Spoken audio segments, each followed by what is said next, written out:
আল্লাহ বললেন ওয়াজকুর রাব্বাকা ফি নাফসিকা তাদাররুআন ওয়া খীফা, আল্লাহর জিকির করো, আল্লাহর নাম জপো মনে মনে বিনয়ের সাথে, গোপন ভাবে, চিৎকার চেঁচামেচি করো না। কিন্তু আমাদের জিকিরের ভেতরে চিৎকার চেঁচামেচি আছে না নাই? আমরা মাহফিলের মধ্যে মাঝে মাঝে লা ইলাহা ইল্লাল্লাহর জিকির করাই না আওয়াজ করে, এটা হচ্ছে তালিমা, তালিমের জন্য জায়েজ আছে।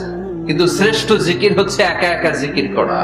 আল্লাহ বললেন তাদাররুআন ওয়া খীফা, কোরআনের আয়াত, তাদাররুআন ওয়া খীফা, with full of humility and humbleness, বিনয়ের সাথে জিকির করো, খীফা গোপনে গোপনে, দুনাল জাহরি বিল কওল, চিৎকার না করে। কিন্তু চিৎকার করে লাফিয়ে লাফিয়ে জিকির করে দেশে আছে না নাই? কথা বলেন। ইন্নাল্লাহা জামিল ওয়া ইউহিব্বুল জামাল, আল্লাহ নিজের সুন্দর আর সব সুন্দরকে আল্লাহ পছন্দ করেন। দেখবেন এদেশে কিছু জিকির আছে ওটার মধ্যে আল্লাহর নাম বোঝা যায় না, আছে না নাই? হুই হাই করে লাফালাফি করে, যে হুই হুই হুই হুই যে করে, এই হুই হুই এর মধ্যে আল্লাহর নাম আছে? কথা কন। যেই শব্দে আল্লাহর নাম নাই ওটা দিয়ে জিকির করা যাবে? কত ধরনের ভয়ঙ্কর জিকির। আবার জিকিরও করে বাঁশের উপরও লাফায়। যিনি জিকির পরিচালনা করে তার কাঁধের উপর যে চেপে বসে আছে না নাই? এটা কি জিকিরের সৌন্দর্য? কথা বলে। আমরা জিকির করব ওই পন্থায় যে পন্থায় বিশ্বনবী করেছেন, সাহাবারা করেছেন। বিশ্বনবী জিকির করতেছেন, সাহাবারা জিকির করতে করতে বিশ্বনবীর কান্দে উঠছে, আছে না হাদিসে? সাহাবারা জিকির করতে করতে খেজুর গাছের চূড়ায় উঠেছে। কথা বলেন। জিকিরের মধ্যে সৌন্দর্য আছে না নাই? এজন্য জিকিরের সৌন্দর্যগুলো অবলম্বন করে যেন আমরা আল্লাহরে ডাকতে পারি। চিল্লায় বলেন ঠিক কি না? এজন্য রব্বুল আলামিন বলেন ফাযকুরুনি আযকুরকুম ওয়াশকুরুলি ওয়ালা তাকফুরুন, বেশি বেশি আমার জিকির করো তাইলে আমিও তোমাদের জিকির করব। আমরা আল্লাহরে ডাকলে আল্লাহ নাকি আম করে ডাকে? ভাল লাগে? আল্লাহ বললেন ফাইন যাকারানি ফি নাফসি যাকারতুহু ফি নাফসি, আমার বান্দা যদি একা একা আমার জিকির করে আমি আমার বান্দার একা একা জিকির করি। আমার বান্দা যদি মহাসম্মেলনে মহাসমাবেশে সবাই রে নিয়ে আমারে ডাকে, আমি এর চাইতো শ্রেষ্ঠ একটা মহাসম্মেলন ফেরেশতাদেরকে নিয়ে করে আমার বান্দার জিকির করি। ওয়া ইন তাকাররাবা ইলাইয়া শিবরান তাকাররাবতু ইলাইহি যিরাআন, আমার কোন বান্দা আমার দিকে যদি এক বিঘত এগিয়ে আসতে চায় আমি আমার বান্দার দিকে এক হাত এগিয়ে যেতে চাই। আমার বান্দা যদি আমার দিকে এক হাত এগিয়ে আসে আমি আমার বান্দার দিকে দুই হাত এগিয়ে যাই। ওয়া ইন আতানি ইয়ামশি আতাইতুহু হারওয়ালা, আমার বান্দা যদি আমার দিকে হেঁটে হেঁটে আসতে চায় আমি আমার বান্দার কাছে দৌড়ে দৌড়ে যাই। কি আল্লাহ আমরা পাইছি, ডাক দেয়া মাত্রই, ডাকা মাত্রই তিনি সাড়া দেয়। চিল্লায় বলেন ঠিক কি না? এজন্য সব সময় আল্লাহর জিকির দিয়ে হৃদয়টারে সিক্ত রাখার দরকার আছে না নাই? বিষ্ণু বললেন লা ইয়াজালু লিসানুকা রাতবান মিন যিকরিল্লাহ, সব সময় আল্লাহর জিকির দিয়ে জিহ্বাটারে ভিজায় রাখো। জিকির করেন লা ইলাহা ইল্লাল্লাহ, লা ইলাহা লা ইলাহা ইল্লাল্লাহু মুহাম্মাদুর রাসূলুল্লাহ সাল্লাল্লাহু মাসালুল লাযী ইয়াযকুরু রাব্বা ওয়াল্লাযী লা ইয়াযকুরু রাব্বা মাসালুল হাইয়্যি ওয়াল মাইয়্যিত, যে হৃদয় আল্লাহর জিকির করে আর যে হৃদয় জিকির করে না, বিশ্বনবী বললেন দুই হৃদয়ের পার্থক্য হচ্ছে একটা জীবিত হৃদয় আর একটা মৃত হৃদয়। এখন আপনার হৃদয়কে আপনি কি জিন্দা রাখতে চান না মুর্দা বানাতে চান? আবার আল্লাহ বললেন আলা বিযিকরিল্লাহি তাতমাইন্নুল কুলুব, দুনিয়ার কোন জিনিস দিয়ে কলবের পরিচ্ছন্নতা হয় না, দুনিয়ার কোন জিনিস দিয়ে কলব পরিচ্ছন্ন হয় না, কলবের খাদ্য হয় না। কলবের খাদ্য হয় একটা জিনিস দিয়ে, সেটা কি? আল্লাহর জিকির। এজন্য কলবের মধ্যে কি বসাবেন? নাকি আয়না? আয়না বসাইয়া দে মোর কলবের ভিতর বাবারে। কথা কন। আয়না বসাইতে চাই, আছে না নাই? তোর বাবার কলবে তো আয়না নেই, তোরে কি আয়না দিব? বিশ্বনবী কলবে আয়না বসাইছে? সাহাবারা আয়না বসিয়েছে, আবু হানিফা কলবের ভেতরে আয়না বসিয়েছে, ইমাম শাফিঈ কলবে আয়না বসিয়েছে। কলবে আল্লাহর জিকির ছাড়া কোনো আয়না ফায়না বসানো চলবে না। চিৎকার করে বলেন ঠিক কি না? আবার বিশ্বনবী বললেন আফদালুয যিকরি লা ইলাহা ইল্লাল্লাহ।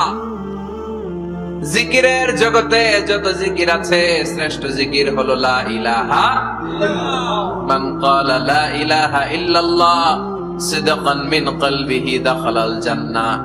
ঈমানের সাথে ইখলাসের সাথে একবার কেউ যদি লা ইলাহা ইল্লাল্লাহ পড়ে তার জন্য জান্নাতকে ওয়াজিব করে দিবে কে? এটার নাম কালিমাতে তাইয়্যিবা। কি নাম? দারাবাল্লাহু মাসালান কালিমাতান তাইয়্যিবাতান কাশাজারাতিন তাইয়্যিবা আসলুহা সাবিতুন ওয়া ফারউহা ফিস সামা। এই লা ইলাহার নাম আল্লাহ দিলেন কালিমায়ে তাইয়্যিবা। কি নাম? কথা কোন? ঝিনুকের ভেতর লুকিয়ে থাকে যেমন মতি, ঝিনুকের ভেতর লুকিয়ে থাকে যেমন মতি, কালমা শাহাদাতে আছে আল্লাহর জ্যোতি, কালমা শাহাদাতে আছে আল্লাহর জ্যোতি। পড়েন সবাই।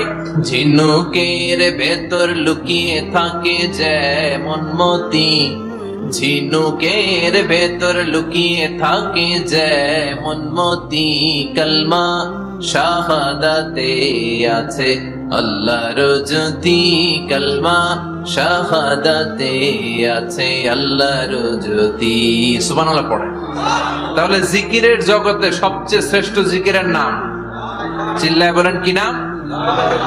সাইয়েদনা মুসা আলাইহিস সালাম আল্লাহর ডেকে বললেন মাবুদ। সহিহ ইবনে হিব্বান, মুস্তাদরাকে হাকিম দুইটা সহিহ হাদিসের গ্রন্থে হাদিসটা এসেছে। সাইয়েদনা আবু সাঈদ আল খুদরি হাদিসের বর্ণনাকারী।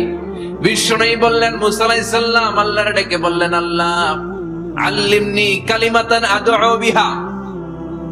ও আল্লাহ এমন একটা স্পেশাল জিকির আপনি আমারে শিক্ষা দেন, এই জিকির দিয়ে আমি আপনারে ডাকবো। এই জিকিরটা জানবে শুধু আমি আর জানবেন আপনি, দুনিয়ার কেউ জানবে না। এমন একটা জিকির শিখান যে জিকিরটা কেউ জানে না, জানবে শুধু আমি আর জানবেন আপনি। কথা শুনতেছেন? প্রশ্ন করছে কে? হ্যাঁ, আল্লাহ প্রশ্ন করছে। প্রশ্ন করেছে কে? মুসা আলাইহিস সালাম। করেছে কার কাছে? শ্রেষ্ঠ একটা জিকির শিখায় দেন যেটা শুধু আমি করবো আর কেউ করতে পারবে না। আল্লাহ বললেন মুসা পড়ো লা ইলাহা ইল্লাল্লাহ। মুসা আলাইহিস সালাম বললেন আল্লাহ জিজ্ঞেস করলাম কি আর কইলেন কি? লা ইলাহা ইল্লাল্লাহ এটা তো জাতীয় জিকির। কথা কয়, এটা তো ইন্টারন্যাশনাল জিকির, এটা তো সবাই পারে। আমি তো চাইছি এমন একটা এক্সক্লুসিভ যেটা আপনি আর আমি ছাড়া কেউ জানে না, শুধু জানবেন আপনি আর আমি। আল্লাহ বললেন মুসা এর চাইতে শ্রেষ্ঠ জিকির আমার কাছে নাই। ও মুসা লাউ তাদাউ আস-সাব'উস সামাওয়াতি ওয়াল আরদ ফি কাফা, সাত আকাশ সাত জমিন যদি এক পাল্লায় রেখে দাও, ওয়ালা ইলাহা ইল্লাল্লাহ ফি কাফাতিন উখরা, লা ইলাহা ইল্লাল্লাহ যদি আরেক পাল্লায় রেখে দাও, লা রাজাহাত কাফাতু লা ইলাহা ইল্লাল্লাহ, মুহূর্তের মধ্যে লা ইলাহার পাল্লা ভারী হয়ে যাবে রে মুসা। সাত আকাশ সাত জমিন হালকা হয়ে যাবে আর লা ইলাহা ইল্লাল্লাহর পাল্লাটা ভারী হয়ে যাবে। সুবহানাল্লাহ পড়েন। এজন্য সব সময় এই লা ইলাহার জিকির করতে রাজি আছেন তো? এখন আমরা এই লা ইলাহারে বানাইছি ভিক্ষার জিকির। আছে না নাই? একটা টাকা দিয়া যান আমি গরিব ইনসান, আখিরাতে সওয়াব পাইবেন পাহাড় সমান।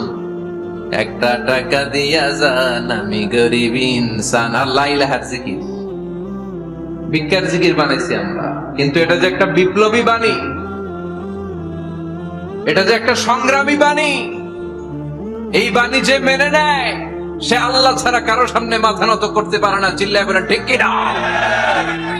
বিপ্লবী কালিমাকে, একটা সংগ্রামী কালিমাকে আমরা ভিক্ষার জিকির বানিয়েছি। আপনারা তাফসীর ফি জিলালিল কোরআনের রচয়িতা সাইয়্যিদ কুতুব শাহীদের নাম শুনেছেন? মিশরে কায়রোতে তাকে ফাঁসির কাস্টে ঝুলানো হয়েছে। উনি ইসলামী আন্দোলনের দাওয়াত যখন শুরু করলেন, ইসলামের সঠিক ব্যাখ্যা যখন দিতে আরম্ভ করলেন, সামাজিক জাহালাতকে দুমড়ে মুচকে মুচড়ে পদদলিত করে তিনি কোরআনের বাণী যখন মিশরের যুবক শ্রেণীদের হৃদয়ে গেড়ে দিতে চাইলেন, প্রথিত করতে চাইলেন, এই অ্যাক্টিভিটিজের অংশ হিসেবে তিনি কোরআনের তাফসির লেখার কাজে হাত দিলেন আর লিখে ফেললেন জগৎ বিখ্যাত তাফসির, তাফসির ফি জিলালিল কোরআন। যেই তাফসির পড়ে পড়ে অনেক ছেলে পথের দিশা পেয়েছে, ঠিক কি না? এই তাফসির লেখার কারণে মিশরের মধ্যে নতুন আন্দোলন তৈরি হয়ে যায়। সবার মুখে এক কথা, সৃষ্টি যার, আইন চলবে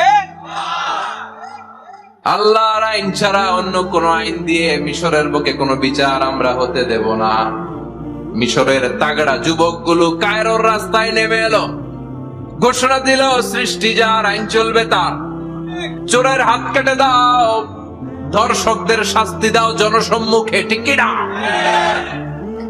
দুর্নীতিবাজদেরকে আইনের আওতায় আনো। দেশের শত্রু, দশের শত্রু, স্বাধীনতার শত্রু সবগুলার বিচারের আওতায় আনো কোরআনের আলোকে, ঠিক কিনা? সংগ্রাম, বিক্ষোভে ফেটে পড়ল পুরো মিশর। এই বিক্ষোভে টালমাটাল সরকার, জামাল আব্দুল নাসের কোন উপায় অন্তর না পেয়ে এই তাফসির কারক, এই মুফাসসিরে কোরআনকে জেলের ভিতরে পড়ছে। গোটা বিশ্বব্যাপী সব সত্য আর ন্যায়ের পক্ষের ধারক আর বাহক যারা, তাদের উপরে এরকম জালিম গাদ্দারদের অত্যাচার আছড়া নাই। তাকে ফাঁসির কাস্টে ঝুলানো হবে। আদালত থেকে রায় দেয়া হয়েছে মিশরের যুবকদেরকে এরকম আন্দোলনে ঠেলে দেওয়ার কারণে ডেথ পেনাল্টি, ফাঁসির রায় হলো। সাইদ কুতুব শহীদের ফাঁসির দিন ঘনিয়ে আসে। কারা কর্তৃপক্ষের নিয়ম অনুযায়ী যাদেরকে হ্যাঙ্গিং করা হয়, ফাঁসি দেয়া হয়, ফাঁসির ঘন্টা খানিক আগে ওই জেলখানার ইমাম সাহেব এসে তাদেরকে কালিমা পড়ায়। কি পড়ায়? আফদালুয যিকরি লা ইলাহা, এই যে শ্রেষ্ঠ জিকির, এই শ্রেষ্ঠ জিকিরটা এসে পড়ায়। সাইদ কুতুব শহীদের ফাঁসির কাস্টে দাঁড়ানোর 1 ঘন্টা বাকি। কয় ঘন্টা? In the meantime jail কোডের নিয়ম অনুযায়ী জেলখানার ইমাম সাহেব চলে এসেছে। এসে বললেন, সাইদ কুতুব শহীদ, আমি আপনারে কালিমা পড়াতে এসেছি, পড়েন লা ইলাহা ইল্লাল্লাহ। সাইদ কুতুব শহীদ বললেন, তুই আমার কালিমা শিখাইস না, তোর কাছ থেকে আমার কালিমা শিখতে হবে না। এই কালেমা আমি খুব ভালো করে জানি, যে এই কালেমার তালিম দেওয়ার জন্য সরকার তোরে বেতন দিয়ে রাখে, ওই কালিমার ব্যাখ্যা করার কারণে আজকে আমার ফাঁসির মঞ্চে দাঁড়ানো লাগতেছে। চিল্লা এখন, ঠিক কিনা?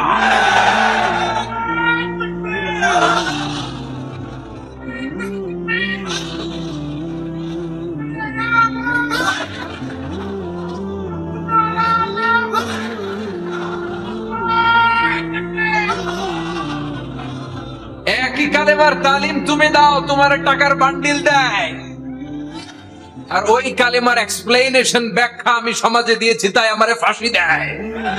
তার মানে তোর কালেমা আমার কালেমা দুইটা আলাদা কালেমা, তোর কালেমা আমার কালেমা এক কালেমা না। চিল্লা এখন, ঠিক কিনা? তার মানে কালেমায় আর কালেমায় পার্থক্য আছে না নাই? ইমানে ইমানে পার্থক্য আছে না নাই?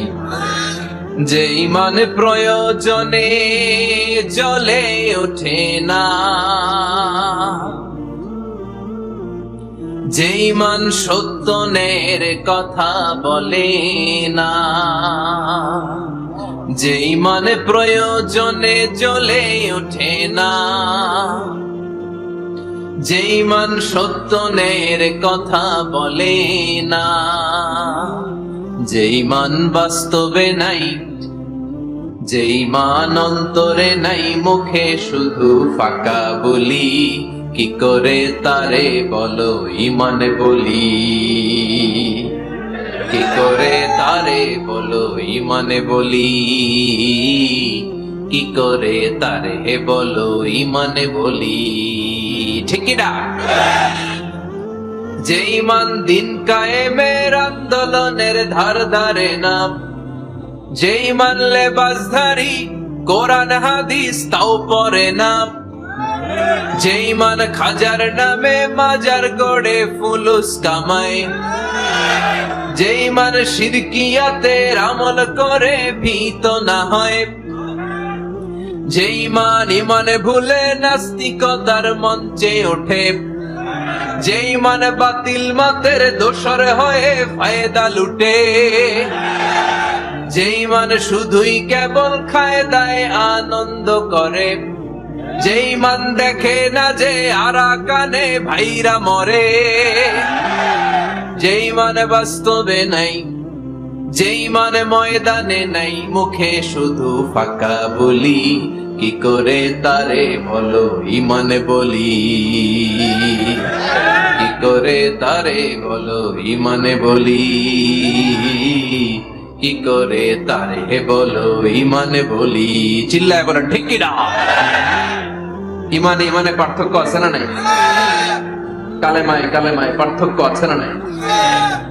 এটা হচ্ছে শ্রেষ্ঠ কালিমা, এটা বিপ্লবী কালেমা, এটা সংগ্রামী কালেমা। এই কালেমার পক্ষে যারা, তারা সত্য আর ন্যায়ের পক্ষে। চিল্লায় বলেন ঠিক কিনা?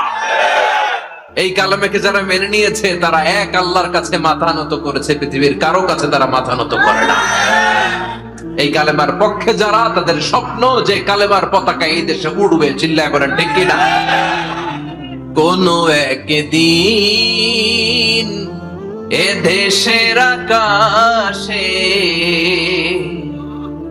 কালিমার পতাকা উড়বে, সেদিন সবাই খোদাই বিধান পে দুঃখ বেদনা ভুলবে।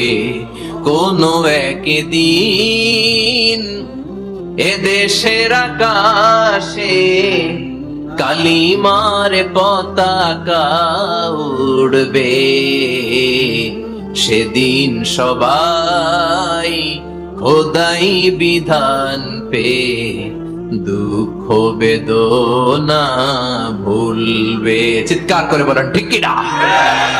এই স্বপ্ন প্রতিটা মুমিনের অন্তরে থাকার দরকার আছে না নাই?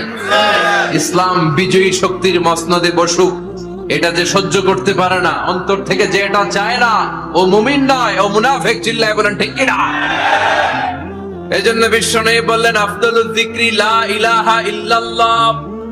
জিকিরের জগতে সবচাইতে শ্রেষ্ঠ জিকির হলো লা ইলাহা ইল্লাল্লাহ। এজন্য সব সময় চমৎকার শ্রেষ্ঠতম জিকিরটা দিয়ে জিহ্বাটারে ভিজায় রাখার দরকার আছে না নাই?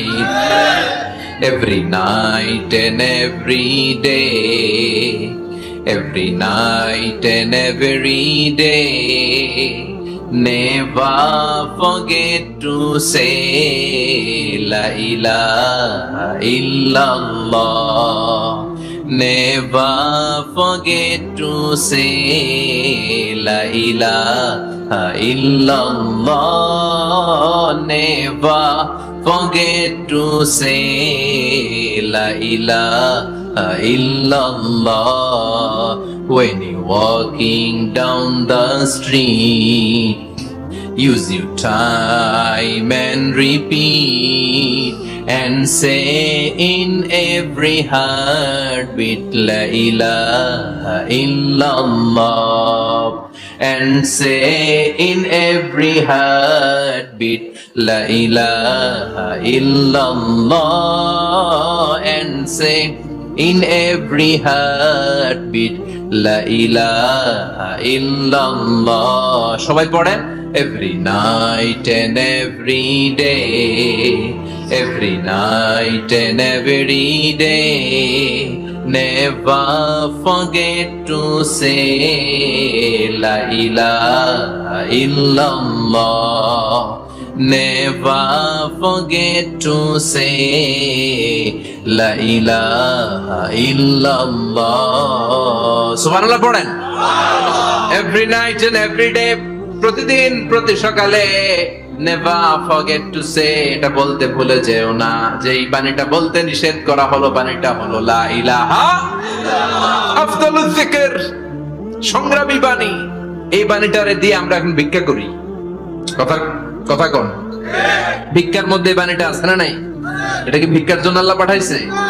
এটা এমন সংগ্রামী বাণী, এই বাণীর সামনে সবকিছু মাথা নত করতে বাধ্য। চিল্লায় বলেন ঠিক কি না? এই জন্য আমাদের জিকির যেন হয় শুধু আল্লাহর জন্য।